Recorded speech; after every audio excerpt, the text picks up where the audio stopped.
शायर ने तो अब शायरी में भी कहना शुरू कर दिया है कि तेरी आंखें गरम मसाला, तेरी बातें गरम मसाला। तो मतलब इतना ज़रूरी हो गया शायर को भी कि वो महबूब को बताने के लिए कि भी गरम मसालों को ईजी मत लो, बड़ी ज़बरदस्त चीज़ है ये, इसमें बड़ी मोहब्बत पाई जाती है गरम मसाले में। तो डॉक्टर बतूल, आप गरम मसाले से किन किन चीज़ों पे जो है रोशनी डालने वाली हैं? गरम मसाला हम टॉपिक कर रहे हैं और महबूब के अगर मुंह से बदबू आए तो ठीक है, महबूब कैंसिल, बोलो पेंसिल, महबूब कैंसिल। नहीं, वो उस बदबू ही को सही कर लेना, महबूब को क्यों चेंज कर रही है? अच्छा चलो ठीक है। तो बहुत अच्छी बात है, ये मेरा महबूब ना सुन ले प्लीज। मैं तो आपको पता जरा मखौल करती रहती है शो में। हाँ तो अभी जैसे डॉक्टर बिल्किस ने बताया था कि एच पाइलोरी जो है वो बहुत कॉमन होता चला जा रहा है, क्योंकि बाहर का खाना, जंक फूड, सिगरेट स्मोकिंग, तो उसमें जो है वो ग्रोथ, ओवर ग्रोथ ज़्यादा होती है। और जिनको ये प्रॉब्लम होती है, और ख़ासतौर पर जो लोग सिगरेट स्मोकिंग करते हैं या मावा, छालिया, गुटखा खाते हैं, उनको भी ये इशू रहता है। तो इसकी बहुत आसान सी रेमेडी है, और इस रेमेडी से ना सिर्फ एच पाइलोरी जो कंट्रोल हो जाएगा, बल्कि मुंह से जो नाखुशगवार बदबू आती है वो भी ठीक हो जाएगी। और दूसरा, स्टमक एंजाइम्स आपके बैलेंस हो जाएंगे। 1 गिलास हमने पानी लेना है और इसको सुबह नाश्ते से पहले पीना है। इस 1 गिलास पानी में मैं शामिल करूँगी ज़ीरा ½ टीस्पून, सौंफ ½ टीस्पून, 1 इलायची, और जब ये खौल जाएगा पानी, उसको हमने छान इलायची तोड़ के डाली है, वैसे भी ऐसे ही डाल दें, तोड़ भी सकते हैं आप, तोड़ के भी डाल सकते हैं। ठीक है, वो जब सॉफ्ट हो जाती है तो खुद ब खुद ब्रेक भी हो जाती है। अच्छा, जब ये खौलने लग जाएगा पानी, आपने छानना है, और छानने के बाद उसमें मीठा सोडा इतनी सी चुटकी डाल के पी लेना है। तो ये बेसिकली पानी जो है वो अल्कलाइन मीडिया हो जाएगा। आपका पीएच लेवल भी सबको पीएच लेवल सही होगा। जो अंदर से बदबू आना शुरू होती है, बेसिकली आपके स्टमक एंजाइम्स एसिडिक लेवल उस लेवल पे पहुंच जाता है।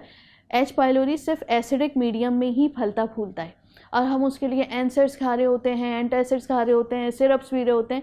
आप पी में वो वक्ती फ़ायदा ज़रूर दे रहे होते हैं स्पेसिफिक एंजाइम या एसिड्स को कंट्रोल करने के लिए, लेकिन द थिंग इज़ दैट के अंदर जो दुनिया है ना वो बहुत ही मुख्तलिफ है, और उसमें से बहुत सारे एसिड्स निकल रहे होते हैं जिनको आप एंटासिड्स, फैक्ट्रियाँ लगी हुई हैं, एंटासिड्स कंट्रोल नहीं कर सकते। तो उसके लिए जितनी अच्छी ये नेचुरल रेमेडी है, it helps with every type of acids. Acids को कंट्रोल करके आपके हेल्दी एंजाइम्स को बढ़ाता है। जब हेल्दी एंजाइम्स बढ़ते हैं तो मुंह में जो सलाइवा होता है, जो थूक है हमारा, वो एसिडिक नहीं रहता। अच्छा, इससे आपको बदबू नहीं आती, स्मेल आती है। बहुत से लोगों के उनको पसीना भी जो बहुत बदबूदार आता है, उनकी आर्मपिट्स में जो पसीना बेचारों के आता है बहुत बदबूदार आता है। ये सब इसी से रिलेटेड होता है, बेसिकली इसकी वजह से भी। बिल्कुल इसी से रिलेटेड होती हैं ये सारी चीज़ें। ये निकाल लिया हमने, देखिए ये इस तरह का कलर आएगा और बहुत टेस्टी होता है पीने में। इसमें बस आपने 1 चुटकी सोडा शामिल करना है और सुबह निहार मुँह पीने की आदत डाल लीजिए। अगर जिनकी बहुत एक्सट्रीम कंडीशन है, जिनकी बहुत एक्सट्रीम कंडीशन होती है ना, उनको रात में बाहर जो है वो राल भी टपक रही होती है। सिर्फ बच्चों में कॉमन नहीं होती, बड़ों में भी होती है, और उनको खर्राटे लेने की भी ज़्यादा आदत होती है। क्योंकि होता ये है कि जब आपके स्टमक एंजाइम्स डिसबैलेंस होते हैं, एसिड्स बढ़ते हैं, तो उनके ये गदूद बढ़ जाते हैं। मोटापा बढ़ना शुरू होता है, ये गदूद बढ़ते हैं, तो खर्राटे लेने की आदत बढ़ जाती है। तो it is effective for everything. सही। अच्छा, क्योंकि आपने इसमें इलायची भी डाली, तो इलायची तो वो सबसे मज़ेदार जो माउथ फ्रेशनर होते हैं, वो पहले वो सिल्वर की उसके वो लिपटी सिल्वर कोटिंग के साथ मज़े की लगती है। हाँ बिल्कुल। अच्छा, ये तो हो गया जी कि अब स्मेल नहीं आएगी महबूब के मुंह से, बिल्कुल भी नहीं आएगी। बिल्कुल। इसके अलावा लड़के और लड़कियों का आजकल मेजर इशू है कि डार्क सर्कल्स बहुत हो रहे हैं। अब डार्क सर्कल्स के लिए इफेक्टिव क्रीम मैं बता रही हूँ, वो भी गरम मसाले से। देखें आप कितनी इफेक्टिव, ये तो मेरे सुनने के लिए। ठीक है। हाँ। बहुत आसान सी है। जो भी आपको इस वक्त कोल्ड क्रीम सूट करती हो वो आप ले लीजिए, 1 चम्मच। अच्छा, नहीं कि डार्क सर्कल्स चले जाते हैं, मैं तो होता है कि डार्क सर्कल्स हैं तो they are going to stay forever. नहीं, आपने स्क्रीन टाइम कम करना होता है। आप एक एवरेज जो है वो डिस्टेंस रखिए। दूसरा ये कि आपका एनेमिक नहीं होने चाहिए, आप अच्छी डाइट लीजिए और स्लीप पैटर्न जो है वो नॉर्मल करिए, रात की नींद लीजिए। अच्छा, मैंने 1 चम्मच कोल्ड क्रीम। खून की कमी तो मुझे हमेशा से ही, पता नहीं कौन खून चूस लेता मेरा बचपन से, और नींद भी मुझे नहीं आती। फिर मैं चमगादड़ तबीयत की पैदा हुई मुझे, उल्लू मुझे समझ नहीं आती। फिर मैं इसमें शामिल कर रही हूँ इलायची पाउडर जी। बेस्ट एजेंट होता है, ब्राइटनिंग एजेंट। आपकी कोई भी मेलानिन पिगमेंट को कम करने के लिए बहुत हेल्पफुल होता है। पिसी हुई हल्दी बिल्कुल थोड़ी थोड़ी हमने चुटकी चुटकी लेनी है। और फिर मैं इसमें शामिल कर रही हूँ मीठा सोडा, बहुत थोड़ा सा, इसको करके आपने ये बना के रख लेना है। रिपीट करें डॉक्टर बतूल। कोल्ड क्रीम ली है, जो भी आपके फेस के लिहाज से जो आपको सूट करती हो आपने वो ले लेनी है। उसमें हमने शामिल किया है 1 चुटकी इलायची, 1 चुटकी हल्दी और बिल्कुल उससे भी बहुत थोड़ा सा मीठा सोडा।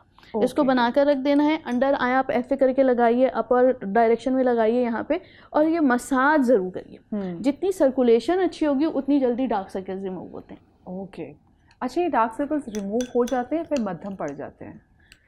डार्क सर्किल मध्यम भी हो जाते हैं। देखें, अगर वहाँ पे आपका फ्लो अच्छा है, it's all about blood flow and it's all about your socket also. आपका जो बोनी स्ट्रक्चर है, अगर वो बहुत डीप नहीं है, जो हमारी लाइट पड़ती है ना, तो यहाँ पे एब्जॉर्प्शन ज़्यादा होती है। तो आप देखें बहुत सारे लोगों की ये एरिया डार्क होता है, ये आपका लाइट हो जाएगा, ख़त्म नहीं होगा। ठीक है, same goes for the under eye. ये अगर ये सॉकेट, ये आपकी बोन उभरी हुई है, ये ज़्यादा है और ये चीज़ अंदर है, तो वो डार्क सर्किल आपके मध्यम होंगे, करेक्शन नहीं होगी। ठीक है, सनकेन आइज। तो it's all about your bony structure also. लेकिन अगर आप एनीमिक नहीं है, आपका ब्लड लेवल 12 to 13 आप रखते हैं, ग़िज़ा अच्छी लेते हैं, सनस्क्रीन यूज़ करते हैं, सनस्क्रीन अच्छा यूज़ करते हैं, तो आपको बहुत 80 to 90%, और अब तो ऐसी अच्छी चीज़ें आ गई हैं, ऐसे अच्छे ट्रीटमेंट हैं कि निजात हो ही जाती है। कॉन्स्टिपेशन भी नहीं होना चाहिए, इससे भी डार्क सर्कल्स और नज़ला ज़ुकाम मैं तो ये कहूँगा कि शायद जो डार्क सर्कल्स होते हैं वो किसी न किसी बीमारी की अलामत हो रहे होते हैं। आप उस बीमारी को ट्रीट करें, डार्क सर्कल्स 80% खुद बेहतर हो जाते हैं, फिर आप डिफरेंट ट्रीटमेंट्स लें तो वो रिकवर हो जाते हैं। बाकी हमारी स्किन, ये हमारे नाखून, ये हमें बता रहे होते हैं कि कुछ, हमारा चेहरा बहुत कुछ बता रहा होता है, हमारी आइज़ बहुत बता रही होती है, हमारे फेस एक्सप्रेशंस बहुत कुछ बता रहे होते हैं, एजिंग बहुत कुछ बता रही होती है, हमारे बाल बहुत कुछ बता रहे होते हैं। हम सुनेंगे, हम उल्टा वो कह रहे थे बाल काले करने के, फलाना कर लेंगे, बालों का, चलो बालों की ट्रीटमेंट कर, लेकिन वो हमारे अंदर की चीज़ों का क्या हाल बता रहे हैं, अलामतें हैं बेसिकली। अच्छा, आयरन ज़्यादा होना तो भी डार्क सर्कल्स होते हैं, बिल्कुल, कम हो तो भी, ज़्यादा हो तो भी।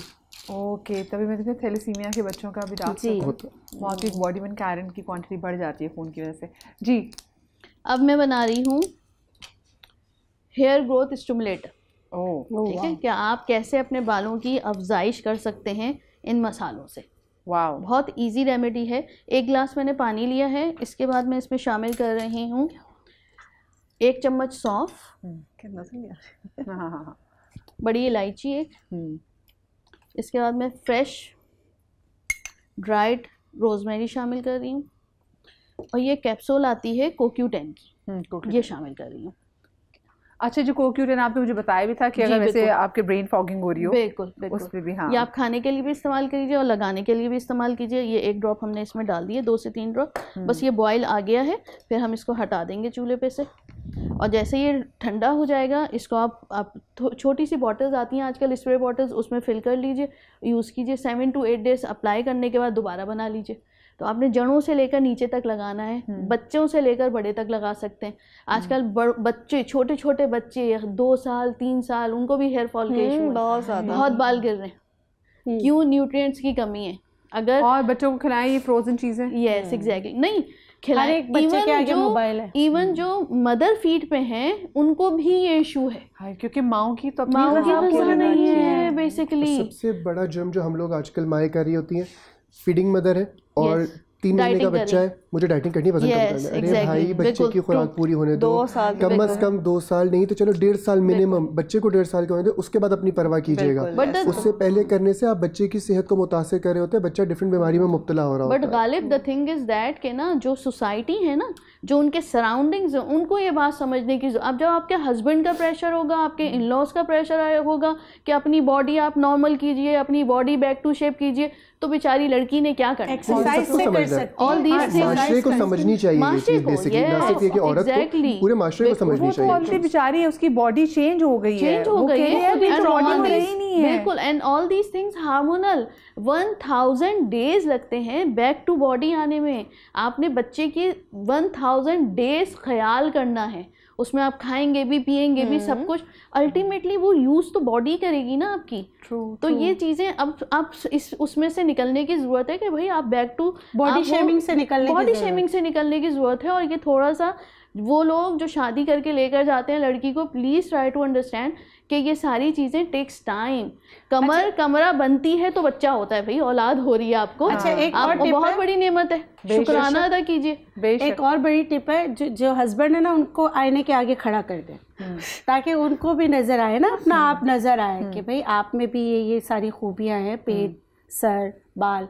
तो ये चीज़ें भी लड़की को भी चाहिए कि बजाय इतनी, क्योंकि मेरे पास भी आते घिरते फटते आते और एक एक चीज़ का मुझसे कैलोरीज पूछ रहे होते हैं कि इसमें कितनी कैलोरी। मैंने कहा सब्र करो, मैं यहाँ लगा देती हूँ, इतना तो मुझे कैलोरीज काउंट मैं नहीं करती।